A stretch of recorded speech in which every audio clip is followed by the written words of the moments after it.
beautiful people, what's going on? Hope you're all doing amazingly well. Welcome back to another Let's Talk Mentality. Today we're going to be talking about insecurities, flaws. On the inside, on the outside, it could be anywhere. We all have something that we don't necessarily like about ourselves, or something that we look at and think, ugh, why is that there? Why does that have to be there? And it just makes you think, ugh, why? It could be something that's always been there, so something that's pre-existing on your body right now. It could be a comment that somebody mentioned years ago. It could be something that they mentioned about your body, something about your personality, and it's just stuck with you the whole time. Therefore, it's just something that as you've continued to grow, become an adult, it's just been there with you the whole time. You might hate it, you might just merely dislike it, you might think you wish you could change it. If it was something that you could change about yourself, you would. It's something that you yourself might have noticed as time's gone on, maybe something in your teenage years, something in your adult life right now, something that you've observed and you've thought, actually, I really don't like that. Why is this certain mole on my body? Why have I got this nose? Or maybe it's just something about your personality. Why am I shy? Why am I a negative person? This, that, and the other. Maybe it's from comparing yourself to people. You look at somebody and think, like, I wish I had their figure. I wish I had their hair. I wish I looked more like them, acted like them. Maybe it's somebody in your family that you've always seen and thought, do you know what? I wish I looked like them. I wish I had what they had. Like, what is it? Like, I want it for myself. And as society's evolved, the norms of the beauty world have evolved as well. So things that were once before acceptable and beautiful in one realm of things, so to speak, it transitions. Therefore, you feel like you have to transition with it. You feel like you have to be part of that brand, that kind of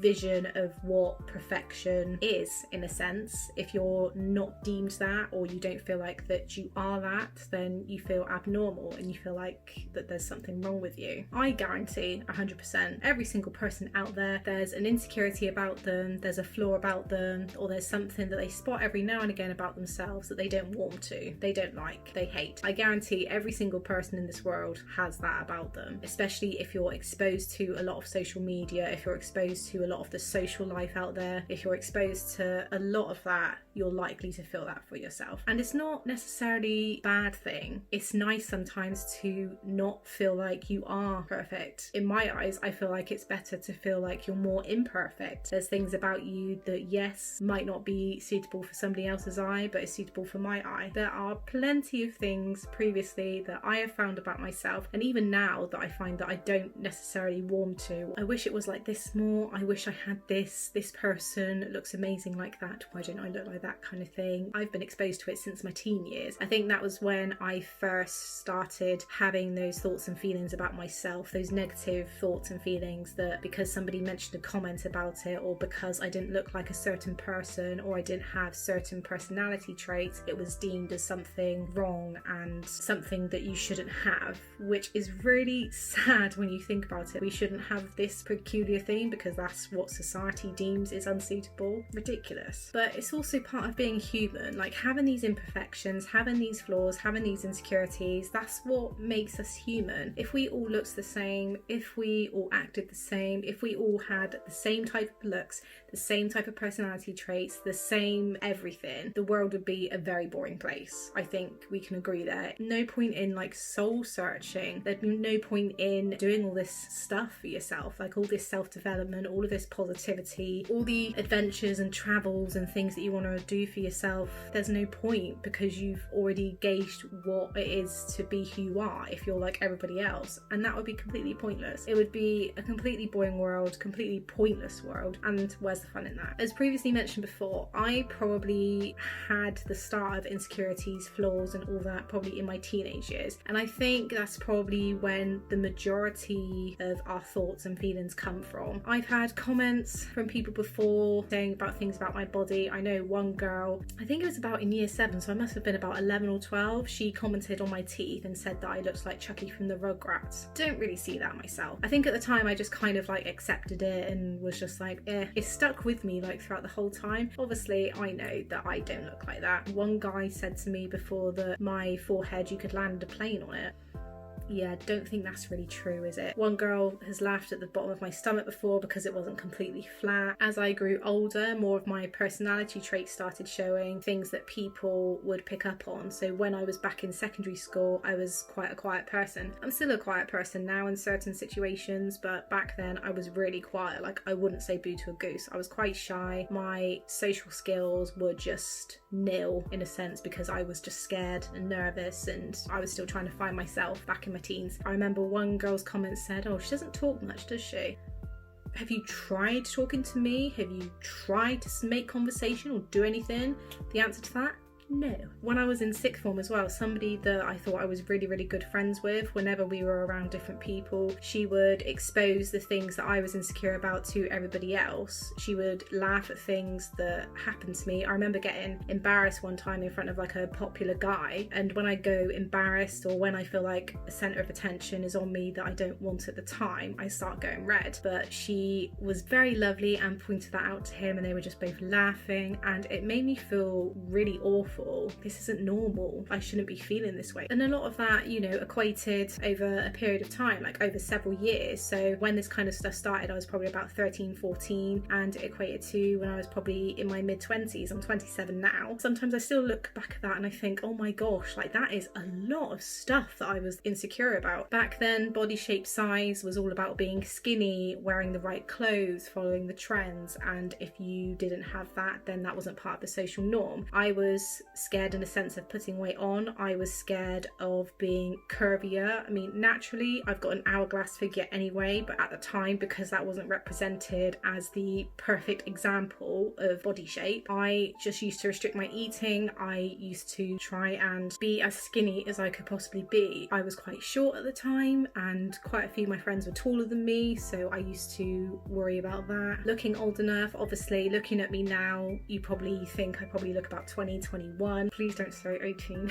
But yeah, people mistake my age a lot, which is something that I've learned to celebrate and be appreciative of, because I love the fact that I look young, because when I'm older I'm just going to always look younger, and that's amazing. But at the time, obviously, if you didn't look your age or you didn't look older, that was deemed not the norm either. Friendships breaking up made me feel really insecure, just because when people distance themselves from you or decide that they don't want to be involved with you, that impacts you a lot and makes you think, well, what's wrong with me? Why have they decided to not want to be my friend anymore? That is a huge kick in the teeth. Not good looking enough. Oh, silly Soph. Back then I just used to think, like, I just look ugly, like I was the ugly duckling. If I rated myself back then, I'd rate myself as a 3, 4. Now I'd say about 6 or 7. So that it's grown, because I used to be surrounded by friends that got a lot of attention from guys and a lot of attention just in general. I just thought one of the reasons was because they were good looking, and I didn't feel like I was good looking at all. Not intelligent enough. I always felt like that I was kind of a dunce, and I wasn't intelligent enough. I wasn't intelligent enough to go to university. Also, I've proven myself wrong on that one. I used to think that I was kind of mediocre in my studies. It's one of those, really. I don't think I've ever had a permanent insecurity, not for a long time. I feel like mine kind of swaps and changes sometimes. Sometimes it might be because my stomach doesn't look the way I wanted to today. It might be that my thighs, I feel like, are too close together and like they touch when I walk, kind of thing. That sounds really silly, but that's something that's made me feel insecure every now and again. There have been times when things do bother me, things do make me feel a bit like I shouldn't be looking like that. I should be looking like this person here who's got an absolutely flat stomach. Her thighs look toned and on ball. And I think that's the thing. We've become so consumed with perfection and looking the right way, looking appropriate to other people, and having that perfection kind of motif, if you see what I mean, just having it all together. And it's down to a lot of things, you know. It's not just social media, but sometimes it's the people you hang around with, the people that you involve yourself with. Everybody has their own thoughts and feelings, their rights to opinion, but just because one person thinks this way, or social media tells you this, or a certain brand or product tells you that you have to wear this in order to look like that, it doesn't mean that that's what you have to do. Yes, they say that that's perfection, perfection, but what do you think that means to you? Especially now, perfection is just so overrated to me. Nobody looks perfect every single day, but then what is perfect? It's different to each and every person. Especially as you get older, you just grow and you learn what is suitable for you, what's comfortable for you. You just start accepting things for what they are, rather than what society thinks that means, or what people around you thinks that means, what your family thinks that means. Ultimately, it all depends on you and yourself, on what you think and what you believe and what suits you, because what suits you and what you believe for yourself isn't going to be the same as somebody else's, and vice versa. Insecurities and flaws can really impact you for a long time. Talking about body sizes, for example, before, being a size 0 and being as skinny as possible was the norm. Now it's having, for women especially, the large chest frames, the small waist, the bigger bums, having like the hourglass figure kind of thing. Like, that's what's deemed amazing, incredible. But then there's also a lot of influencers out there and a lot of women, men out there that are showing things for what they are now. I don't know if you've seen, but it's quite popular on Instagram at the minute, where there's side-by-side photos of women posing or showing a posture that has everything kind of perfected, but then when they're relaxed or they're sitting down, then they show that they've got their skin folding over, they've got cellulite, they've got stretch marks, and you know, that's a lush thing, because that is something that we do normally. We're not always just standing there in a particular pose and smiling and having our hair a certain way. Majority of the time we're sat down, we're having a walk with no makeup on, we're doing a workout that's, you know, showing all these bends and folds. It's not necessarily just about what's on the outside, but what's on the inside. Some people are insecure about a lot of things that go on the inside. Some people are really shy, some people are quite introverted and don't like talking to lots of people because they find that a bit daunting. If you're somebody that suffers with mental health, or you experience things like anxiety, depression, sometimes your moods just flip up and down all the time. You become conscious of who's around you at the time. Are they noticing that I'm feeling this way? Are they noticing that I'm feeling really anxious and that I don't want to talk to them? You might start going red, you might start sweating, you might start going on overdrive, overthinking in your head. It's a lot for yourself on the inside. There are times when I would try to push myself to be more of an extrovert. I would be hanging around with girls that were quite extroverted, that were quite confident and comfortable with who they are. They weren't afraid to express that, and I loved that. But then at the same time, for me, I felt like that I wasn't at that stage yet. I wasn't ready to just be myself or be comfortable with who I was, because I was quiet, I was shy, I didn't necessarily want to expose everything about myself or tell every single detail about me, because my past experience previously, for people to use that against me and be vindictive and awful towards me. I think that's why I'm like quite guarded, and I'm very wary about who I put my trust into, kind of thing. Even like, not necessarily that, sometimes you might feel like that you're too loud for some people, or that you're too academic. People just see the outside of you but not the inside of you. So there's all different things that make up our insecurities and flaws. They're both exterior and interior. It's not necessarily looking a person for what they are on the outside, but on the inside as well. So how do you overcome these insecurities and flaws? Like, how do you ignore them, accept them, disregard them? What do you do with them if you've got a lot of them? First thing I would say, and that's acceptance. That's a hard road. Accepting something means that you're moving on from it and you're accepting things for what they are. Accepting that this is the way you look. Some women feel that they have to alter themselves in a different way or do things in a different way in order to accept themselves, or to feel like other people accept them as well. And it's not just the same for women. I'm sure men feel like this as well. I think it's more that some people really care about what other people think, and to an extent we all do. Sometimes people feel like that in order to accept themselves, they need to feel accepted by other people first, and then that happens for them. It doesn't necessarily mean that that's going to work. Some people could accept you, but you might not accept yourself, and that's where it stems from. It's you yourself that has to accept yourself for what you have. I've accepted that I look young. I've accepted that I can be quiet and shy sometimes, and that's absolutely fine. And that doesn't mean that that's just you. There are other things about you as well. There are things about me sometimes people find out and they're like, what? Really? You do that? And I'm like, yeah, I do.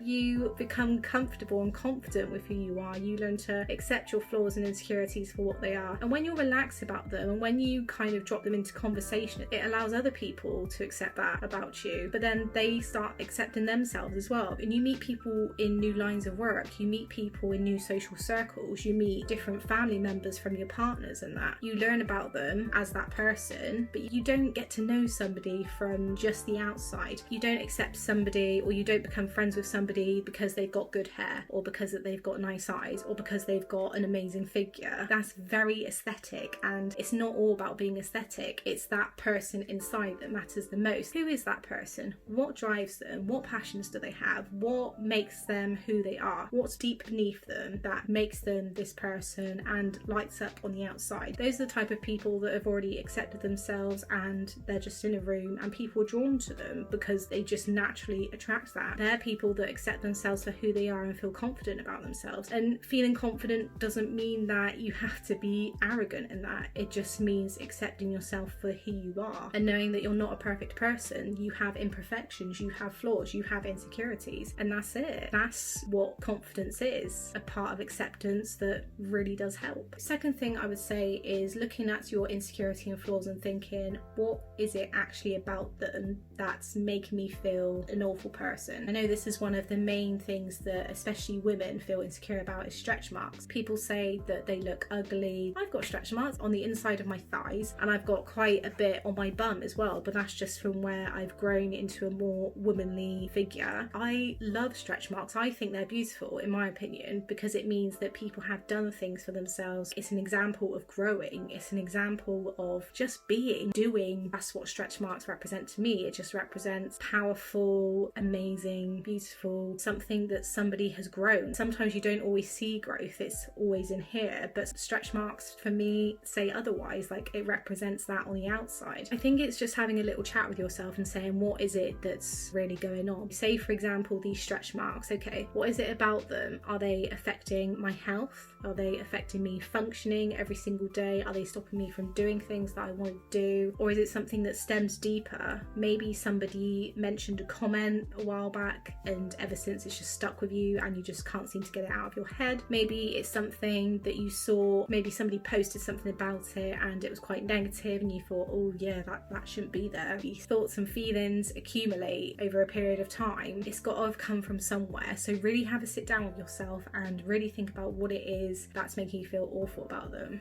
Having a chat with other people about it as well. A lot of my Let's Talk mentality advice I've given is talking to people about it, because it works, especially if you're open and honest about how you're feeling about your insecurities. I know people that have felt insecure about their weight before, either because they feel like they're overweight or they feel like they're too skinny. It's really impacted them because they feel like they do everything they can for themselves, but it's not working. But then when you talk about it, other people can either relate to it or feed you advice or have an honest chat about how they're feeling about themselves. They might have something that can really help you. You know, make sure it's people that obviously you trust and that you feel like you can have a conversation about, be open with, and feel that everything is safe and secure. If you are on social media, one of the other things I'd say, I think this is my fourth thing, follow people that inspire positivity about insecurities and flaws. Really think about who you're following on social media. Are they promoting a feed that is positive, makes you feel grateful about yourself, appreciative for your looks and your traits and all the things about you? Not people that just constantly put things up and make you think, ugh. And I know sometimes posts aren't deliberately made to make you feel that way. Like, if people feel good about themselves, they're going to post it up, and that's great, but sometimes it doesn't help other people. If they're feeling insecure, feeling flaws about themselves, then it might not help them. When you do go through your feed and that, make sure that it's things about people that inspire you, that make you more accepting of yourself, just allow you to feel comfortable and confident with just being who you are, rather than being a prototype of something, rather than being something that you feel like you should be, but really you shouldn't. Fifth thing I would say is recognizing your imperfections and flaws as an amazing part of you, rather than trying to perfect them. I think when you're trying to perfect things, or when you're trying to be as particular and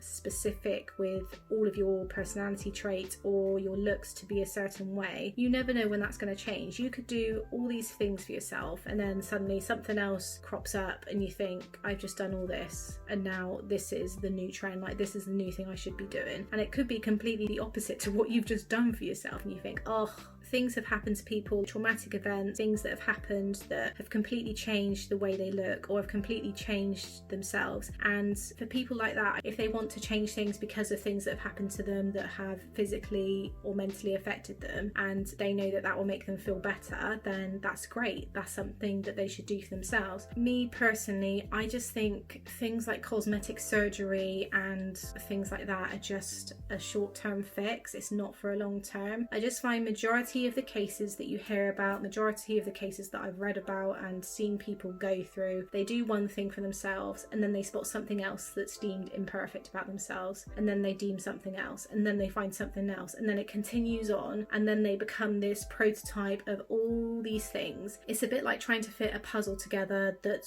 shouldn't be together. Sometimes you put puzzles pieces together and they don't fit because that's not the way they're meant to be, and then they try and put them a different way and it doesn't work, and they try a different way and it doesn't work. I think if you try too hard to do those things too much, it overwhelms you. It's you yourself that feels battered and bruised, and I don't mean physically, I mean mentally. You just feel like you've gone to all this effort for yourself to look a certain way or to feel a certain way about yourself, and it's just not happened. It's just accepting, and I know that's a really hard one to do, but it's just really coming to terms with who you are and what you look like and what it represents. Some people really don't give a donkey's about what you look like, and some people really don't care about if you're this, that or the other. You've just got to be you, and that's a learning journey I think can take people a lot of time. I'm still on my learning journey. I'm still soul searching and still trying to find out what it is about myself that I love and all the things that I appreciate about myself on the outside and on the inside. There's a lot of things now compared to years ago that I know that I've completely accepted about myself and that I'm completely okay with, but for some people that takes a long time, and even that took me a long time. It's taken me several years to get to where I am now. You shouldn't feel like that you've got to be this certain way for somebody else. You've got to act a certain way for somebody else. You've got to be this person for other people. You've just got to be you for yourself. That's all it comes down to, because ultimately you're never going to be happy if you're always trying to please other people and trying to fit this norm that seems to be out there. That's where true happiness comes from. It's finding all those imperfections and flaws that you've always disregarded or hated or disliked for many years, and just loving them. And just with like negative self-talk and things like that as well, I know back then I was awful for that, and nowadays I look in the mirror and I think, oh, like my bum looks great today, my eyes are really standing out today. Probably number 6 as well is when you're complimenting people. I know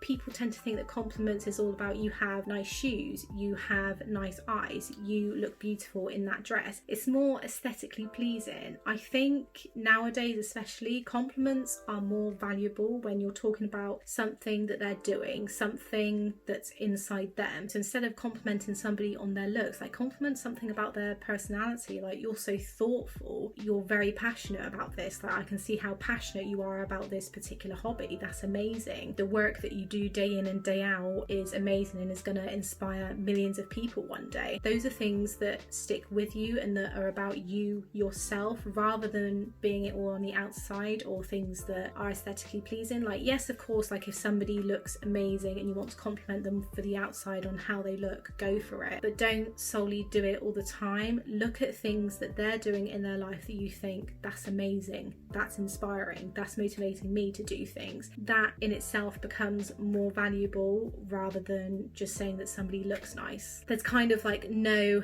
sentimental value towards it, a bit like gift giving. You give somebody something that's a materialistic item that's got no value or meaning towards it, it falls flat. But when you give somebody something that's like homemade or something that you know that they really want, or you know that's really going to benefit them, they think of you more like, wow, like that was really thoughtful, like they really put thought into what I would like, kind of thing. And that's where compliments should really stem from. It's more valuable for the inside and what people's actions are rather than what's aesthetic on the outside. The moral of the story is we've all got insecurities and flaws. We've all got things that some days we don't really like about ourselves or that are always ongoing, but they are a part of you, something that you should value about yourself that makes you unique, different to every other person out there. And it doesn't mean to say that you're any better or that other people are any better than you. You've just got to accept that this is who you are, be proud of that, shout it out to the world, do amazing posts about it, be inspiring. It enables you to be your best self rather than having to even try. Imagine doing things where you're not even trying to be this perfect person all the time, having to do things a certain way, having to look a certain way, having to behave a certain way. That becomes more tiring than anything in this world. Imagine where you can just be yourself and just feel like, oh,